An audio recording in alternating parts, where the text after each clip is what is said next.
小兄弟，你总算来了。龙三少爷一直在找你呢。我家里有点事儿，回趟老家，昨天才回来。哎，你赶紧帮我通知龙三，你就说今天晚上我在京城第1酒楼等他请我吃饭。好的，我马上去告诉他。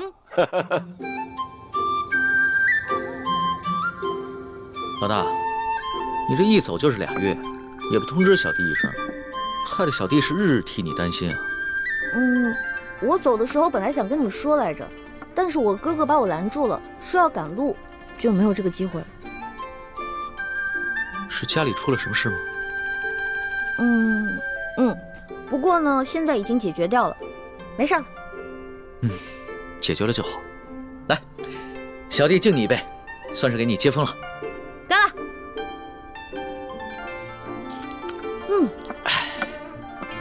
对了，龙小弟，你下次如果再有急事儿的话，你就派人去东14胡同的慈航药铺找我大哥。我大哥叫李建清，郎中。好，座谈问诊的。我记下了。皇上有没有查到那个勾结鳌拜的内奸啊？暂时没有。宫中太监有几千，能接近皇上的又有几百，大肆追查的话，只怕会引起鳌拜的注意，所以皇上也只能暂时隐忍了。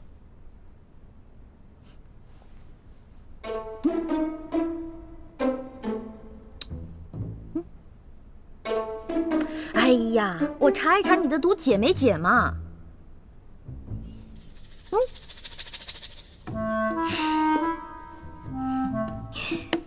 来，让本大先给你测一测。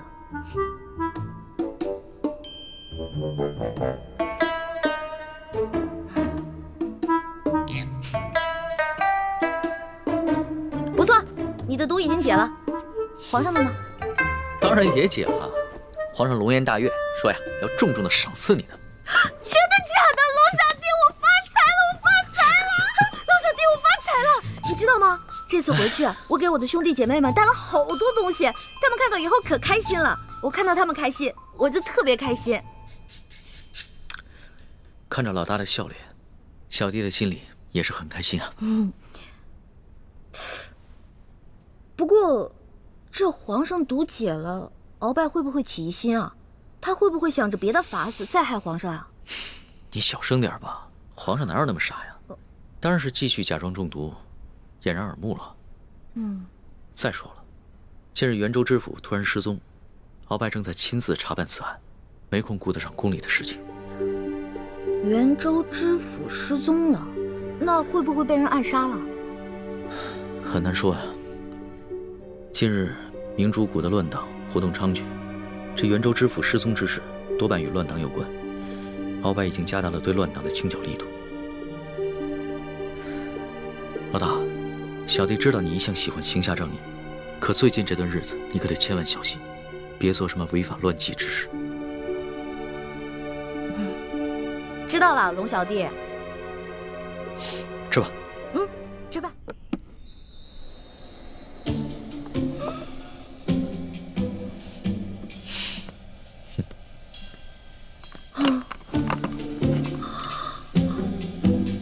龙小弟，这些都是真的吗？当然是真的了。怎么，大哥，你是信不过小弟吗？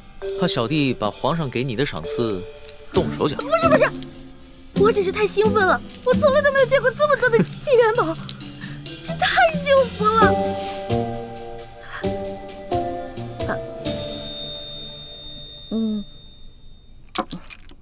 好兄弟，有福同享，有难同当，分你一半。那可不行，是你解了鳌拜给皇上下的毒，我要是动了这些赏赐的话，说不定皇上会摘了我的脑袋。这件事情天知地知，你知我知，皇帝小儿不会知道的，拿着吧。谢谢大哥了，小弟真的不需要。真的不需要？我看起来很像缺钱的样子吗？啊，大哥自己留着用吧。我给你了啊，是你自己不要的，别怪我。好，我不怪你，我知道我这个大哥呀，最讲义气了，有眼光。哎，大哥，不过你要的那几副药材，我已经找人在配了，有几味呢，确实宫里也没有。宫里都没有啊？不瞒大哥说啊，这宫里边啊，也不像你们想的那样，什么都有。就拿药材来说吧，珍稀的药材、不常用的药材，这也不是随时都有的。不过你放心好了，这个事情包在我身上，我一定给你办妥了。还是龙小弟讲义气。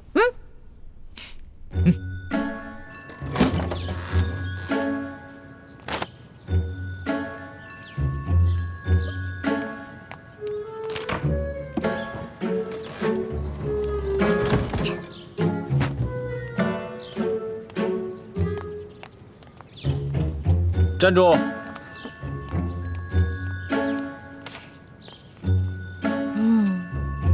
又要去哪儿啊？我存粮没了，打算出去买点好吃的。就知道吃。你知不知道，孙福失踪以后，清廷上下有多震动？现在外面风声有多急？知道啊，不过孙福跟他的贴身侍卫早就死翘翘了，怕什么？你呀，本事不大，胆儿倒挺肥的。现在清廷在全国范围内加强了对反清势力的清洗，不要说是元州，就连京城，也比平时多了很多的暗探。知道了，猪哥哥，我就出去买点吃的，马上就回来。你的保证我可信不过。你还记得元州春风院的老鸨吗？当然记得了。那日我跟叶哥哥把他的春风院洗劫一空的时候，那个老鸨呼天抢地、撒泼打滚的样子太有意思了。抢劫妓院，亏你想得出来。每次行动都是这样，不知道轻重。当时情况那么危急，少跟我嬉皮笑脸的。听说那个老鸨进京找鳌拜告状来了，你要是碰上了，你以为啊，就凭你这个不入流的易容术啊，能逃得过他那双老眼吗？猪哥哥，京城那么大，怎么就被我碰上了？那也太巧了吧！万一碰上了怎么办？万一碰上了，那我就脚底抹油溜呗。反正在咱们几个当中，我的轻功是最高明的。你要是不信的话，来追我呀！回来！